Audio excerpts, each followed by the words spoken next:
রাজধানীতে সমাবেশ করে আবারও সরকার পতনের আন্দোলনের হুঁশিয়ারি বিএনপির।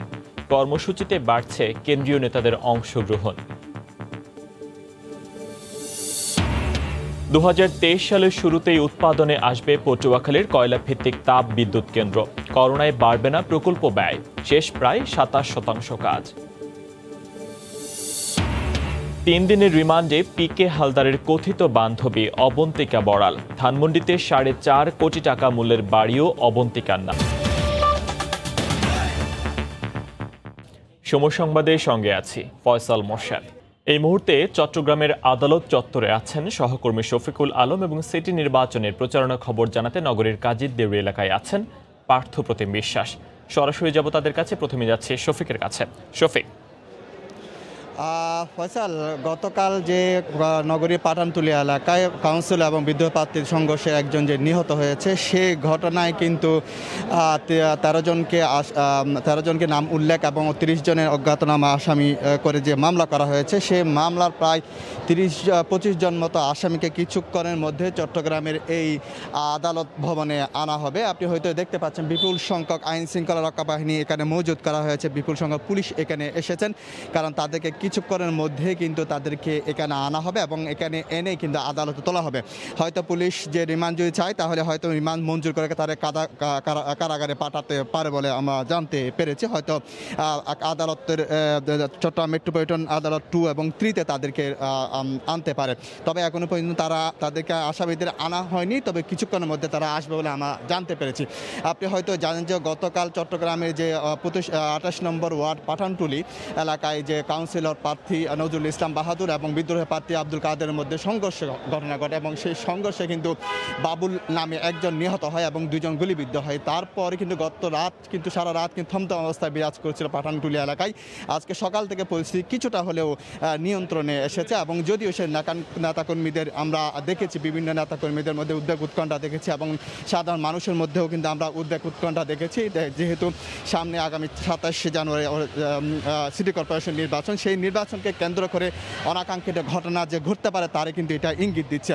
আপনারা হয়তো জানেন যে চট্টগ্রামের প্রায় 11টি ওয়ার্ডে কিন্তু এখানে বিদ্রোহ প্রার্থীরা রয়েছে, যে বিদ্রোহ প্রার্থীদেরকে সমঝোতা করার জন্য কিন্তু বারবার বলা হয়েছে, কিন্তু তারপরেও তারা সমঝোতার মধ্যে আসেনি। 2টি পক্ষ রয়েছে, আজমান আসর এবং মহিউদ্দিন চৌধুরীর 2টি পক্ষ রয়েছে। সেই 2টি পক্ষের মধ্যে কিন্তু নেতাকর্মীদের মধ্যে গতকাল সেই সংঘর্ষ ঘটনা ঘটেছে, একজন নিহত হয়েছে এবং আহত হয়েছে আরও 2 জনের মতো।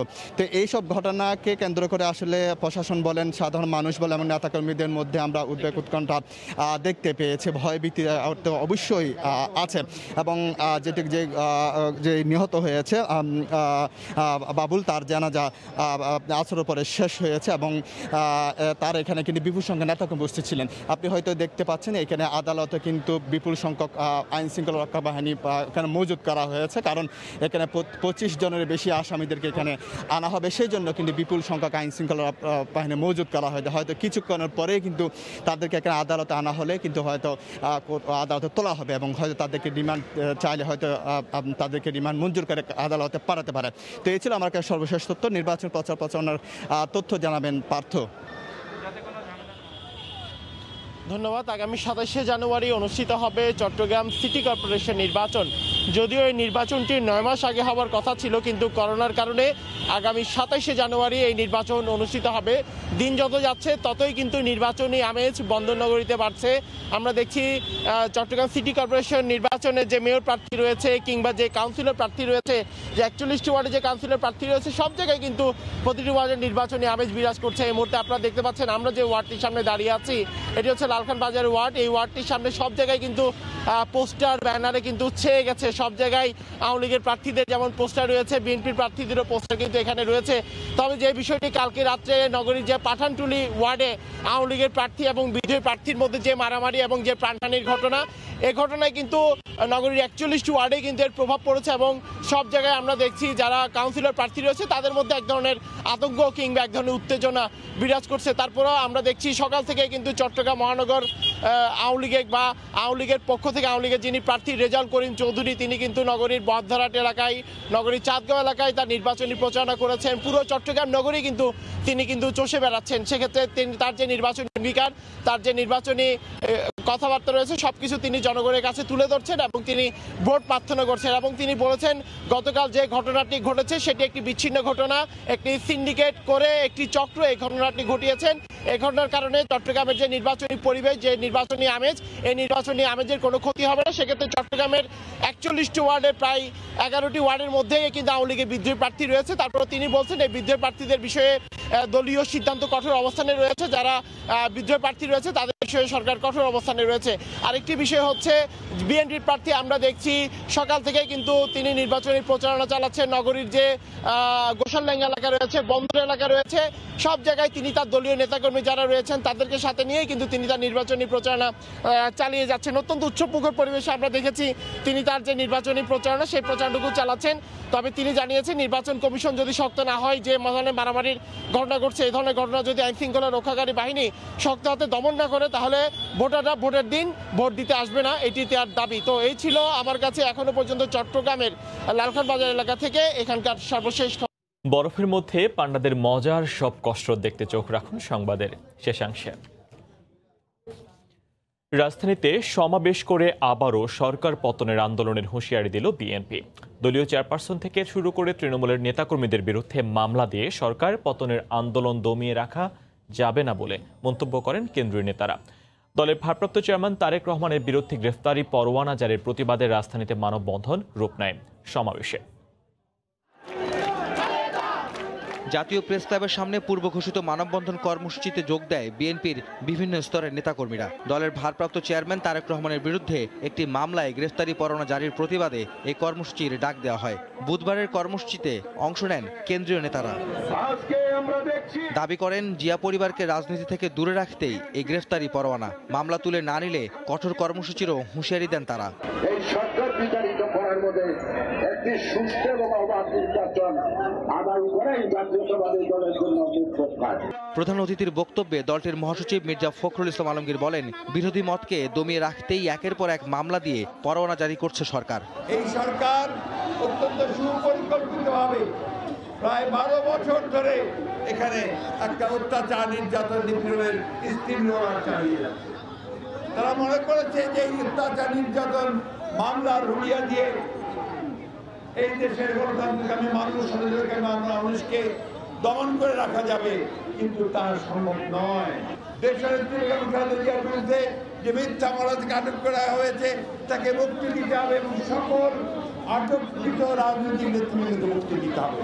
এদিকে দলীয় কর্মসূচিতে জনসমাগম বাড়ছে উল্লেখ করে দলটির স্থায়ী কমিটির সদস্য আমির খসরু মাহমুদ চৌধুরী বলছেন, সরকারের বিরুদ্ধে অবস্থানই হচ্ছে সাধারণ মানুষের এই অংশগ্রহণ।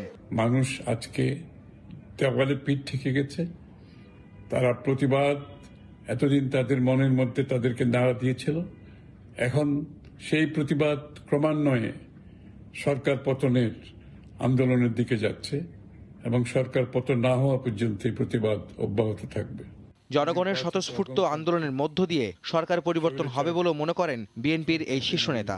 আজকে তারা মেনে নিচ্ছে না, তারা রাস্তায় নেমেছে। আহমেদ সালেহীন, সময় সংবাদ, ঢাকা।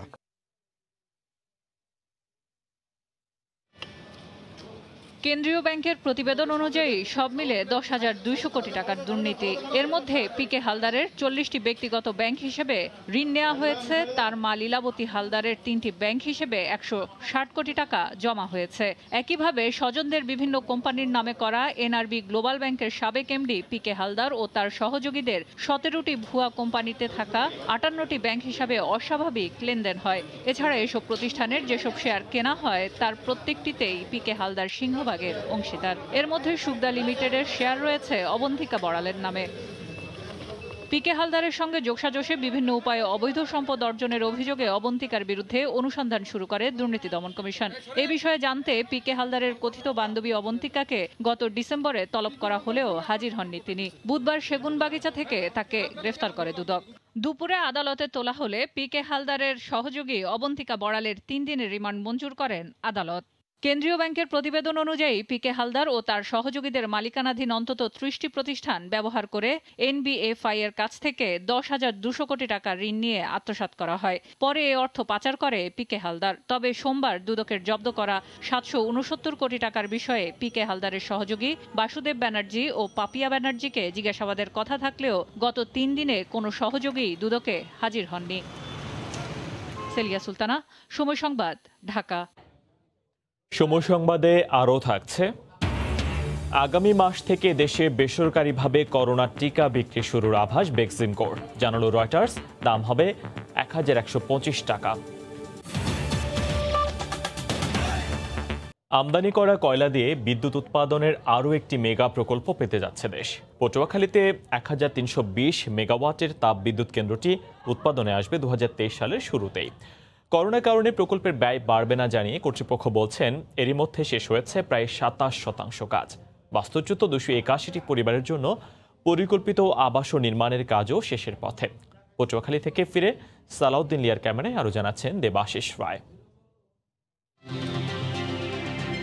পটুয়াখালী সদর থেকে ৬৫ কিলোমিটার দূরের প্রত্যন্ত জনপদ কলাপাড়ার ধানখালী ইউনিয়নের এই নিশানবাড়িয়া গ্রাম টেকসই বিদ্যুৎ উৎপাদনের লক্ষ্যে এই মাটিতেই গড়ে উঠছে ১,৩২০ মেগাওয়াটের কয়লাভিত্তিক তাপ বিদ্যুৎ কেন্দ্র।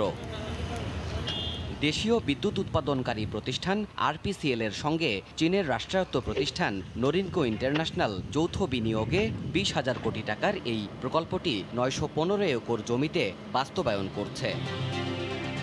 কর্তৃপক্ষ বলছে, ইন্দোনেশিয়া ও অস্ট্রেলিয়া থেকে কয়লা এনে আল্ট্রা সুপার ক্রিটিক্যাল টেকনোলজি ব্যবহার করে এখানে বিদ্যুৎ উৎপাদন করা হবে। পরিবেশ সম্মত উপায়ে কার্বন নিঃসরণের মাত্রাও নিয়ন্ত্রণ করা হবে স্বয়ংক্রিয় পদ্ধতিতে। ২০২৩ ফেব্রুয়ারিতে আমাদের ফার্স্ট ইউনিটের চালু হওয়ার কথা। করোনার কারণে আমাদের যদি প্রকল্প ৪ মাস কিংবা ৬ মাস বিলম্বিতও হয়, আমরা চেষ্টা করব কভার করতে। এটা যদিও হয়, তারপরও এটাতে কোনো ব্যয় বৃদ্ধি হবে না। বিদেশি ঠিকাদার প্রতিষ্ঠান বলছে, কয়লাভিত্তিক এই প্ল্যান্টটি অন্তত ৪০ বছর বিদ্যুৎ উৎপাদনে সক্ষম হবে। পরিবেশের বিষয়টিকে সর্বোচ্চ গুরুত্ব দিয়ে দেখছি আমরা। আন্তর্জাতিক গাইডলাইন মেনে প্রযুক্তি ও প্রকৃতির সমন্বয় করেই কাজ করা হচ্ছে। ৬৬০ মেগাওয়াটের ২টি ইউনিট চালাতে এখানে প্রতিদিন পোড়াতে হবে ১২,০০০ মেট্রিক টন কয়লা। স্টিম টারবাইন, জেনারেটর ও বয়লারের মতো মূল যন্ত্রাংশ স্থাপনে এখন চলছে চূড়ান্তভাবে মাটি প্রস্তুতের কাজ। বিদ্যুৎ উৎপাদনে সক্ষমতা অর্জনে পায়রা তাপবিদ্যুৎ কেন্দ্রের পাশেই এই ১৩২০ মেগাওয়াট উৎপাদন ক্ষমতার নতুন একটি প্ল্যান্ট গড়ে তুলছে সরকার। যদিও পায়রা তাপবিদ্যুৎ কেন্দ্রের ২টো ইউনিট সম্পূর্ণ প্রস্তুত থাকলেও সঞ্চালন লাইন প্রস্তুত না থাকায় তার পুরো সুফল পাচ্ছে না দেশের মানুষ। সম্ভাবনার এই মেগা প্রকল্পটিতেও এমন কিছু ঘটবে কিনা সেটি সময়ই বলে দেবে। শুধু বিদ্যুৎ কেন্দ্রই নয়, যাদের জমিতে গড়ে উঠছে এই প্রকল্প তাদের পুনর্বাসনে ৩০ একর জমিতে ২৮১টি পরিবারের জন্য নির্মাণ করা হয়েছে দৃষ্টিনন্দন আধুনিক আবাসন। ১২০০ বর্গফুটের বাড়ি, স্কুল, মসজিদ, সাইক্লোন শেল্টার কাম কমিউনিটি সেন্টার পাবেন পরিকল্পিত নগরের বাসিন্দারা। দেবাশিস রায়, সময় সংবাদ, পটুয়াখালী। পদ্মা সেতুর জাজিরা প্রান্তের সংযোগ সেতু সব গার্ডার তৈরি এবং সুপার টি গার্ডার স্থাপন হয়ে যাওয়ার পর এখন চলছে যান চলাচল উপযোগী করার কাজ। পদ্মা সেতুকে ঘিরে যুগান্তকারী পরিবর্তনের ছোঁয়া লেগেছে পুরো জনপদে। বিস্তারিত জানাচ্ছেন নাসিরউদ্দিন উজ্জ্বল, ছবি তোলাচ্ছেন আবু সাইদ। পদ্মা সেতু মাওয়ার সাথে যুক্ত করেছে জাজিরাকে। এই সেতু বন্ধনে একসময়ের অবহেলিত জনপদ জাজিরা চেহারাই পাল্টে দিয়েছে। নানা ধরনের অবকাঠামোতে ছেয়ে গেছে এলাকা। মানুষের আর্থসামাজিক অবস্থার পরিবর্তন হচ্ছে, জমির দাম লাফিয়ে লাফিয়ে বাড়ছে। যুগান্তকারী পরিবর্তনের ছোঁয়া লেগেছে পুরো জনপদে। এই জমির দাম যদি 2 টাকা থাকে এখন হয়ে গেছে 50 টাকা। এখন এই বড় বড় ঘর উঠেছে বা আমরা চলাফেরা যা করতেছি, আমাদের ছেলেমেয়েরা আরো উন্নত দেখতে পারবো। আমাদের সবার স্বপ্ন ছিল এবং এটা আমাদের সামনে এখন বাস্তবায়িত মনে হচ্ছে। এই যোগাযোগের মাধ্যমেই এই এলাকার অর্থনৈতিক চেহারাটাও পরিবর্তন হয়ে যাবে। সংযোগ সেতুর সুপার টি গার্ডার বসে যাওয়ায় এখন যান চলাচল উপযোগী করার কাজ চলছে। পূর্ণাঙ্গ দৃশ্যমানের পর জাজিরা প্রান্তের সংযোগ সেতু দৃশ্যমান হয়ে গেছে। এখন সেই সংযোগ সেতুর সঙ্গে সড়ক নির্মাণের কর্মযজ্ঞ চলছে। প্রকৌশলীরা বলছেন, পদ্মা সেতুর কাজ হচ্ছে গর্ব করার মতো। কাজের মানের সাথে কোনো আপোষ করা হয়নি। বাংলাদেশের সবচাইতে অনেক বড় একটা প্রকল্প এবং এটার কাজের কোয়ালিটির ক্ষেত্রে এটা আপসীন একটা প্রকল্প। 6.15 কিলোমিটার পদ্মা সেতুর সাথে দুপারে আরো প্রায় 3 কিলোমিটার সংযোগ সেতুর 438টি সুপার টি গার্ডারের মহাপ্রান্তে তৈরি বাকি 12টি আর স্থাপন বাকি 94টি, তবে জাজিরা প্রান্তে পুরোপুরি সম্পন্ন। নাসির উদ্দিন উজ্জ্বল, সময় সংবাদ, মুন্সিগঞ্জ। অর্থমন্ত্রী মুস্তফা কামাল বলেছেন, করোনার ভ্যাকসিন ক্রয়ে ঠকবে না বাংলাদেশ। পর্যায়ক্রমে দেয়া হবে দেশের সব নাগরিককে। দুপুরে সরকারি ক্রয় সংক্রান্ত মন্ত্রিসভা কমিটির বৈঠক শেষে মন্ত্রী জানান, আসছে ফেব্রুয়ারিতেই স্বল্পোন্নত দেশের তালিকা থেকে বের হয়ে আসবে বাংলাদেশ। এই ফেব্রুয়ারি মাসে আমরা আশা করি আমরা এলডিসি থেকে বেরিয়ে আসবো। তিনটা ক্রাইটেরিয়া আমরা পূরণ করেছি এবং আমরা এই জন্য আশাবাদী যে আমাদেরকে এইবার যেহেতু দ্বিতীয় অ্যাসেসমেন্ট, সুতরাং এবার আমরা উত্তরণ ঘটাতে পারবো। এই দেশের সকল মানুষকেই আমরা এই ভ্যাকসিন পৌঁছে দিয়ে এবং তাদেরকে ভ্যাকসিনেশন আওতায় নিয়ে আসি। আমরা যেন না ঠকি যে আন্তর্জাতিক বাজারে কত এই ভ্যাকসিনের দাম আর আমরা কততে পাচ্ছি, আমরা সেটা নিয়ন্ত্রণ করার চেষ্টা করতে পারবো। আগামী মাস থেকে দেশে বেসরকারিভাবে করোনা ভাইরাসের টিকা বিক্রি শুরু করতে পারে বেক্সিমকো ফার্মাসিউটিক্যালস। বেক্সিমকোর চিফ অপারেটিং অফিসার রাব্বুর রেজার বরাত দিয়ে রয়টার্স জানিয়েছে, অ্যাস্ট্রাজেনেকার ফর্মুলায় তৈরি ভারতের সেরাম ইনস্টিটিউট থেকে 30 লাখ ডোজ করোনা ভাইরাসের টিকা কিনছে বেক্সিমকো। অক্সফোর্ড ইউনিভার্সিটি ও অ্যাস্ট্রাজেনেকার এই টিকার প্রতি ডোজ $8 কিনছে তারা, যা বিক্রি হতে পারে 1125 টাকায়। প্রতিবেদনে আরও বলা হয়, চলতি মাসের শেষ দিকে বাংলাদেশে টিকা সরবরাহ শুরু করবে সেরাম ইনস্টিটিউট। মাত্র 5 থেকে 6 ফোঁটা ড্রপে মুক্তি মিলবে করোনা ভাইরাস থেকে। সরকারি গবেষণা প্রতিষ্ঠান BIRCM এর দাবি, তাদের আবিষ্কার বঙ্গসেফ ওরো নাজাল স্প্রে কোভিড-19 ধ্বংস করতে সক্ষম। 3 থেকে 4 ঘন্টা পর পর নির্দিষ্ট হারে নাকে মুখে প্রয়োগ করতে হয় জীবাণুনাশক এই স্প্রে। ঢাকা মেডিকেলে 200 জন কোভিড রোগীর উপর প্রাথমিক প্রয়োগে মিলেছে সাফল্য।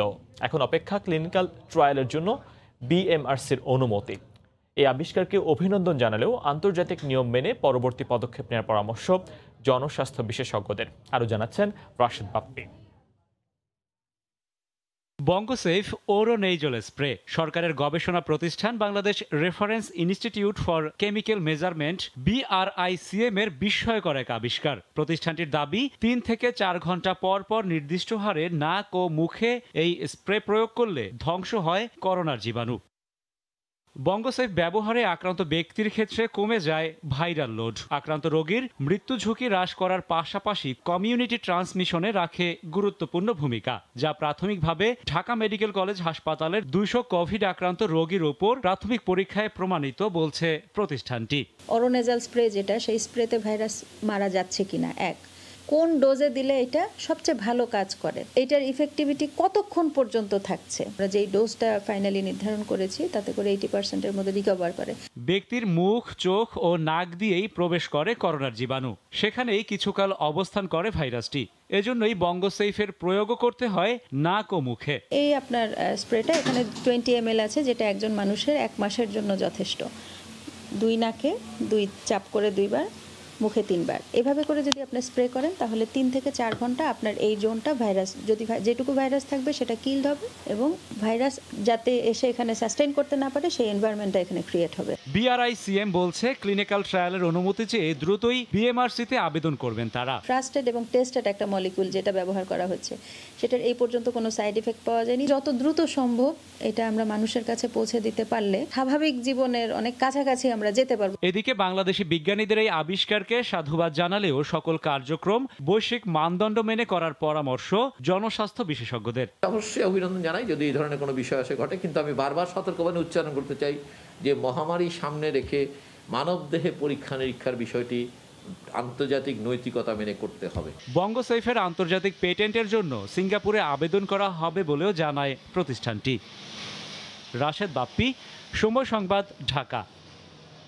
টিকাদানের মধ্যে করোনায় বিশ্বজুড়ে একদিনের রেকর্ড সংখ্যক মৃত্যু হয়েছে। কেবল মঙ্গলবারই প্রাণ গেছে প্রায় 16,000 মানুষের। এর মধ্যে যুক্তরাষ্ট্রে মারা গেছেন রেকর্ড 4,259 জন। এছাড়াও মৃতের সংখ্যা হাজার ছাড়িয়েছে যুক্তরাজ্য, জার্মানি এবং ব্রাজিলে। এর মাধ্যমে বিশ্বজুড়ে করোনায় মৃতের সংখ্যা বেড়ে দাঁড়ালো 19,70,000-এ। বিশ্ব স্বাস্থ্য সংস্থা সতর্ক করে বলেছে, টিকা দেয়া শুরু হলেও চলতি বছরই ভাইরাসটি থেকে পুরোপুরি মুক্তি মিলবে না। করোনা ভাইরাস নিয়ন্ত্রণে বিশ্বজুড়ে চলছে ভ্যাকসিনেশন কার্যক্রম, কিন্তু এর মধ্যেই বেড়ে চলছে আক্রান্ত এবং মৃতের সংখ্যা। মঙ্গলবার বিশ্বজুড়ে একদিনে রেকর্ড সংখ্যক মানুষের মৃত্যু হয়েছে। যুক্তরাষ্ট্রে বেড়েই চলছে মৃত্যু এবং আক্রান্তের হার। দেশটিতে মঙ্গলবার একদিনে রেকর্ড 4,259 জনের মৃত্যু হয়েছে। আক্রান্ত হয়েছেন 2,22,000-এর বেশি মানুষ। এখন পর্যন্ত মারা গেছেন 3,89,599 জন। করোনার টিকা কার্যক্রম শুরু হলেও যুক্তরাজ্যে বাড়ছে মৃত এবং সংক্রমণের হার। ভ্যাকসিনেশনের পাশাপাশি দেশটিতে লকডাউন সহ নানা পদক্ষেপ নিয়েও নিয়ন্ত্রণে আসছে না করোনা পরিস্থিতি। মঙ্গলবার একদিনেই মারা গেছে 1,243 জন। এছাড়াও মৃত্যু ও আক্রান্তের সংখ্যা বাড়ছে জার্মানি, মেক্সিকো, রাশিয়া, ইতালি সহ বিশ্বের বিভিন্ন দেশে। এ অবস্থায় বিশ্ব স্বাস্থ্য সংস্থা সতর্ক করে বলেছে, ভ্যাকসিনেশন কার্যক্রম শুরু হলেও এবছরও করোনা ভাইরাস থেকে রেহাই পাওয়া যাবে না। ভাইরাস নিয়ন্ত্রণে বিশ্বের বিভিন্ন দেশে ভ্যাকসিন কার্যক্রম শুরু হয়েছে, কিন্তু চলতি বছরেই মানুষের মধ্যে হার্ড ইমিউনিটি তৈরি হবে না। তাই মানুষকে সামাজিক দূরত্ব সহ সব ধরনের সতর্কতা মেনে চলতে হবে। করোনায় এখন পর্যন্ত বিশ্বজুড়ে প্রায় 20 লাখ মানুষ মারা যাওয়ার পাশাপাশি আক্রান্ত হয়েছেন 9,20 লাখ। কাজিফ থেকে শুভ, সময় সংবাদ। সময় সংবাদে আরও থাকছে, ক্যাপিটল হিলে রিপাবলিকানদের তাণ্ডবের জেরে বিদায়ী মার্কিন প্রেসিডেন্ট ট্রাম্পকে ক্ষমতাচ্যুত করতে একমত বেশিরভাগ আইন প্রণেতা। আজ রাতে চূড়ান্ত ভোটাভুটি।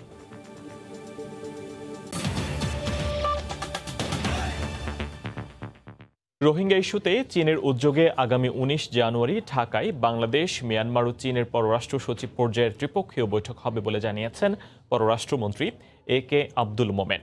বিকেলে সাংবাদিকদের কথা জানান তিনি। এরই মধ্যে মিয়ানমার 42,000 রোহিঙ্গাকে যাচাই বাছাই করেছে বলেও জানিয়েছেন মন্ত্রী। ওদের ভেরিফিকেশনের জন্য তা আমরা সর্বমোট 8.5 লক্ষ এখন আমরা সাবমিট করেছি, কিন্তু আনফর্চুনেটলি মায়ানমার এই খুব কম সংখ্যকই ভেরিফাই করেছে। তারা খুব স্লো এবং মাত্র 42,000 ফাইনালি তারা যোগ করেছে। এই এখন 8,30,000-এর মধ্যে ওখানে আন্তরিকতার বড় অভাব। গতানুগতিক পরীক্ষা পদ্ধতির বাইরে গিয়ে বিকল্প পদ্ধতিতে মূল্যায়নে তৈরি করা হচ্ছে বিশেষায়িত body, national assessment and examination centre. সময় সংবাদকে একথা জানিয়েছেন শিক্ষা উপমন্ত্রী মহিবুল হাসান চৌধুরী নফেল। করোনা পরিস্থিতিতে 2021 সালের এসএসসি পরীক্ষার্থীদের ঝুঁকির মধ্যে ফেলে দিয়ে কোনো পাবলিক পরীক্ষা নেওয়া হবে না বলেও জানিয়েছেন তিনি। এক্ষেত্রে বিগত ক্লাসের পরীক্ষার মূল্যায়নের উপর ভিত্তি করে এসএসসির ফলাফল তৈরির পরামর্শ শিক্ষাবিদদের। এদিকে দীর্ঘদিন শিক্ষা প্রতিষ্ঠান বন্ধ থাকায় মানসিক চাপে থাকা অনেক শিক্ষার্থী ও অভিভাবকের দাবি অটো প্রমোশনের। সাদিকুর রহমানের রিপোর্ট। করোনা পরিস্থিতির কারণে প্রায় 10 মাস ধরে বন্ধ সব শিক্ষা প্রতিষ্ঠান। তবে অনলাইনে শিক্ষা কার্যক্রম চালু থাকলেও সেটা কতটা ফলপ্রসূ তা নিয়ে প্রশ্ন রয়েছে। এমন পরিস্থিতিতে সম্প্রতি শিক্ষামন্ত্রী সিলেবাস ছোট করে এসএসসি পরীক্ষা নেওয়ার আভাস দিলেও এর 2 দিন পর প্রধানমন্ত্রী বলেন, পরিস্থিতি স্বাভাবিক না হলে খোলা হবে না শিক্ষা প্রতিষ্ঠান। এমন অনিশ্চয়তার মধ্যে পরীক্ষা নিয়ে মানসিক চাপে রয়েছে অনেক পরীক্ষার্থী, আর করোনা সংক্রমণের ঝুঁকি নিয়ে চিন্তিত অভিভাবকরা। অনলাইন ক্লাসের মাধ্যমে আমরা ঠিকমতো ক্লাস করতে পারিনি, তো এখন আমরা আসলে এখন সরকার থেকে কোনো সঠিক সিদ্ধান্ত আসছে না, যার কারণে আমরা একটা মানসিক চাপের মধ্যে দিয়ে যাচ্ছি। সেজন্য আমরা আসলে অটো পাসের দাবি জানাচ্ছি। যদি আমাদের 100% ভ্যাকসিন দিয়ে পরীক্ষা দেওয়া হয় তাহলে আমরা রাজি আছি। তো যদি চাপ প্রয়োগ করে পরীক্ষা দেয় সেক্ষেত্রে অটো পাস দেওয়াই উত্তম। করোনার দ্বিতীয় যে ঢেউ এটা যে আছে, এর জন্য যদি বাচ্চা কাচ্চা পরীক্ষা দিতে যায় তখন ওইখানে যে আক্রান্ত হইলে এটা তো একটা সমস্যা। আমরা গার্জিয়ান অভিভাবক হিসেবে চাই না ওদেরকে ঝুঁকির মধ্যে ফেলতে, আমরা চাই ওদের মেধার মূল্যায়নটা অন্যভাবে নিক। করোনা পরিস্থিতিতে পরীক্ষা না নিয়ে বিকল্প পদ্ধতিতে মূল্যায়নের ক্ষেত্রে শিক্ষা মন্ত্রণালয়কে সৃজনশীল হওয়ার আহ্বান এই শিক্ষাবিদের। প্রায় 20 লাখ পরীক্ষার্থী, অতএব স্বাস্থ্যবিধি মেনে তাদের পরীক্ষা নেওয়া এটা খুবই কষ্টকর একটা ব্যাপার হবে। সৃজনশীলতা ছাড়া এই কঠিন পরিস্থিতি মোকাবেলা করা সম্ভব নয়। ঝুঁকিকে কমিয়ে তাদের পরীক্ষা নেওয়া অথবা পরীক্ষা ছাড়াই তাদেরকে ফলাফল দেয়া, কিন্তু কোনো না কোনোভাবে একটা মূল্যায়ন করতে হবে। এই অবস্থায় পরীক্ষার্থীদের পাঠদান ও মূল্যায়নে বিকল্প পদ্ধতি প্রণয়নের আভাস দিলেন শিক্ষা উপমন্ত্রী। বিনা পাঠদানে কোনো পরীক্ষা চাপিয়ে দেওয়ার কোনো চিন্তা কারোরই নেই। আমরা পরীক্ষা পদ্ধতি, শ্রেণীকক্ষের মূল্যায়ন পদ্ধতি এবং কিভাবে সনদায়ন করতে হবে সেই বিষয়ে আমরা একটি বিশেষায়িত বডি সৃষ্টি করছি, যেটা national assessment and examination centre. আমরা কখনোই কাউকে কোনো ধরনের ঝুঁকির মুখে ফেলে পরীক্ষা নিতে যাব না। বিকল্প পদ্ধতিতে মূল্যায়নের আভাস দিলেও স্বাস্থ্যবিধি মেনে স্বাভাবিক শিক্ষা কার্যক্রম ও পাঠদানে প্রস্তুতি নেওয়ারও পরামর্শ দেন শিক্ষা উপমন্ত্রী। সাদিকুর রহমান, সময় সংবাদ, ঢাকা। উত্তরা ফাইন্যান্সের বিরুদ্ধে কয়েক হাজার কোটি টাকা গরমিলের তথ্য পেয়েছে বাংলাদেশ ব্যাংক। বিশেষ পরিদর্শনে এ তথ্য পাওয়া গেলেও উত্তরা ফাইন্যান্সের দাবি অসঙ্গতি কয়েক হাজার কোটি নয়, কয়েকশো কোটি টাকার। আর্থিক প্রতিবেদনে এমন অনিয়মের বিষয়ে নিরীক্ষক প্রতিষ্ঠানগুলো বলছেন তথ্য গোপনের অপকৌশল ছিল অভিযুক্ত প্রতিষ্ঠানের। এ ঘটনাকে আর্থিক প্রতিষ্ঠানের প্রতি গ্রাহকদের বিশ্বাসে আরেকটি আঘাত বলে মনে করেন তারা। হরিপদ সাহার রিপোর্ট। পিকে হালদারের পিপলস লিজিং কাণ্ডের পর আরেকটি আর্থিক প্রতিষ্ঠান উত্তরা ফাইন্যান্স অ্যান্ড ইনভেস্টমেন্টের ভয়াবহ আর্থিক অনিয়মের তথ্য পেয়েছে বাংলাদেশ ব্যাংক। প্রতিষ্ঠানটির 2019 সালের আর্থিক প্রতিবেদনে দেখা যায় অনুমোদন ছাড়াই উত্তরার পরিচালকদের স্বার্থ সংশ্লিষ্ট প্রতিষ্ঠানকে ঋণ দেয়া, অগ্রিম পূর্বে পরিশোধ ও শেয়ারে বড় অঙ্কের বিনিয়োগের তথ্য গোপন করা, সহযোগী প্রতিষ্ঠান উত্তরা মোটরসকে অনুমোদনহীন বড় অঙ্কের ঋণ, অনুমোদন না নিয়েই খোদ এমডির অর্থ উত্তোলন, বড় অঙ্কের আমানতের তথ্য না রাখা সহ মোট 5,000 কোটি টাকার হিসাবে 9/6। এসব অনিয়মের ব্যাপারে মঙ্গলবার গণমাধ্যমে নিজেদের ব্যাখ্যা তুলে ধরার চেষ্টা করে প্রতিষ্ঠানটি। যেটা দেখতেছি আমরা ওভারঅল আমাদের শর্টফল হইতে পারে 500 to 600। 2004 থেকে 2019 17 ইয়ার্সের ভাউচার ওনারা দেখছেন। আমি এখন ব্যাক করতে করতে 11-এ রিচ করছি।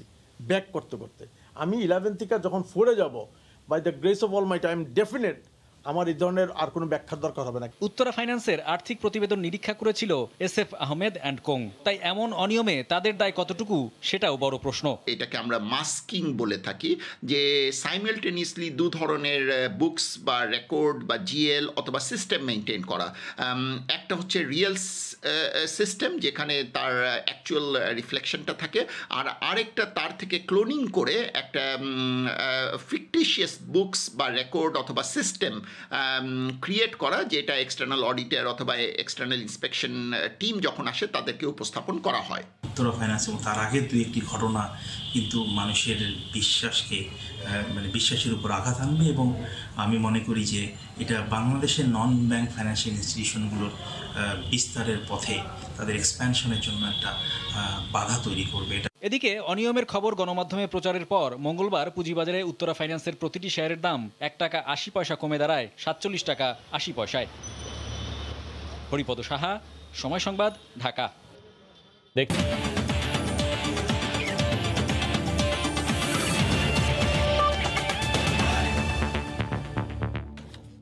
শুক্রবার ওয়েস্ট ইন্ডিজের বিপক্ষে বাংলাদেশের ওয়ানডে চূড়ান্ত দল ঘোষণা করা হবে। চূড়ান্ত দলের নতুন মুখ অনূর্ধ্ব 19 বিশ্বকাপ জয়ী দলের পেসার শরীফুল ইসলাম। সুযোগ পেতে যাচ্ছেন অলরাউন্ডার মাহাদি হাসান। এছাড়া দলে সবাই নিয়মিত সদস্য। 17 সদস্যের বাংলাদেশ দল কেমন হবে তা জানার চেষ্টা করেছেন হুমায়ুন কবির রোজ। আগে বহু দ্বিপাক্ষিক সিরিজে বাংলাদেশ দল ঘোষণা করা হয়েছে, তবে এতটা আলোচনা হয়নি কখনই। কারণ করোনা পরবর্তীকালে প্রায় 1 বছর পর আন্তর্জাতিক ক্রিকেটে ফিরতে যাচ্ছে বাংলাদেশ। স্বাভাবিকভাবে সমর্থক হৃদয়ের প্রশ্ন, ওয়েস্ট ইন্ডিজের বিপক্ষে ওয়ানডে স্কোয়াডে কারা থাকতে যাচ্ছেন। ঘরোয়া আসর, প্রেসিডেন্টস কাপ আর বঙ্গবন্ধু টি-20 আসরে ক্রিকেটাররা নিজেদের সামর্থ্যের প্রমাণ রেখেছেন। তাই সময়ের সেরা দল নির্বাচনে নির্বাচকদের সামনে অগ্নি পরীক্ষা।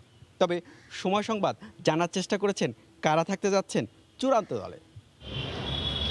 ওয়েস্ট ইন্ডিজের বিপক্ষে 17 সদস্যের ওয়ানডে দল চূড়ান্ত করতে বেশ বেগ পেতে হয়েছে নির্বাচকদের। দলের নতুন মুখ যুব বিশ্বকাপ জয়ী বাঁহাতি পেসার শরীফুল ইসলাম। পেসারটাকে মুস্তাফিজদের সাথে আরও 2 অভিজ্ঞ রুবেল ও তাসকিন থাকছেন দলে। লেট অর্ডারে স্পিন অলরাউন্ডার হিসেবে মিরাজ নাকি মাহাদি হাসান, কাকে রেখে কাকে বাদ দেওয়া হবে এই নিয়ে দ্বিধা থাকলেও শেষ পর্যন্ত এই দুজনই টিকে গেছেন মূল দলে। সাকিবের প্রত্যাবর্তনের সিরিজে অর্থোডক্স লেফট আর্ম স্পিনার হিসেবে তাইজুলের জায়গা হয়নি দলে। বঙ্গবন্ধু টি-20 আসরে সেঞ্চুরি হাঁকানো নাইম শেখেরও জায়গা হয়নি। 17 সদস্যের যে দল দেখছেন, এখান থেকে ইয়াসির রাব্বি নাকি নাজমুল শান্ত যে কোনো একজনই ঠাঁই পাবেন মূল দলে। তবে 6 নম্বর ব্যাটিং পজিশনে তীব্র প্রতিদ্বন্দ্বিতা হবে। সুযোগ পাওয়া মিঠুন, মোসাদ্দেক ও সৌম্যদের মাঝে এই প্রতিদ্বন্দ্বিতা দেখা যাবে। দল ঘোষণার আগে মুখে তালা নির্বাচকদের, তবে সূত্রে জানা গেছে এমনটাই। অন্য যে কোনো সময়ের চেয়ে এবারের দ্বিপাক্ষিক সিরিজের দল নির্বাচনে খুব ভাবতে হয়েছে আমাদের। প্রেসিডেন্ট কাপ ও বঙ্গবন্ধু টি-20 আসরে যারা ধারাবাহিক পারফরমেন্স করেছে তাদের প্রাধান্য দিয়েছি। ওয়েস্ট ইন্ডিজ যেমন দলই পাঠাক না কেন, ওয়ানডে সিরিজটি 2023 বিশ্বকাপের বাছাই পর্বের অংশ হিসেবে বর্তমান সময়ে সেরা বাংলাদেশ দলই নির্বাচন করা হয়েছে। এরই মধ্যে 17 সদস্যের দল চূড়ান্ত করে বিসিবির সভাপতির টেবিলে জমা দিয়েছেন নির্বাচকেরা। সবকিছু ঠিক থাকলে শুক্রবার আনুষ্ঠানিকভাবে চূড়ান্ত দল দেবে বিসিবি। হুমায়ুন কবির রোজ, সময় সংবাদ, ঢাকা। এ পর্যায়ে শীর্ষ সংবাদ জানিয়ে দিচ্ছি আরেকবার। রাজধানীতে সমাবেশ করে আবারও সরকার পতনের আন্দোলনের হুঁশিয়ারি বিএনপির। কর্মসূচিতে বাড়ছে কেন্দ্রীয় নেতাদের অংশগ্রহণ। এবং 2023 সালের শুরুতেই উৎপাদনে আসবে পটুয়াখালীর কয়লা ভিত্তিক তাপ বিদ্যুৎ কেন্দ্র। করোনায় বাড়বে না প্রকল্প ব্যয়, শেষ প্রায় 27% কাজ। এই ছিল এখনকার মতো, সঙ্গে থাকুন সময়।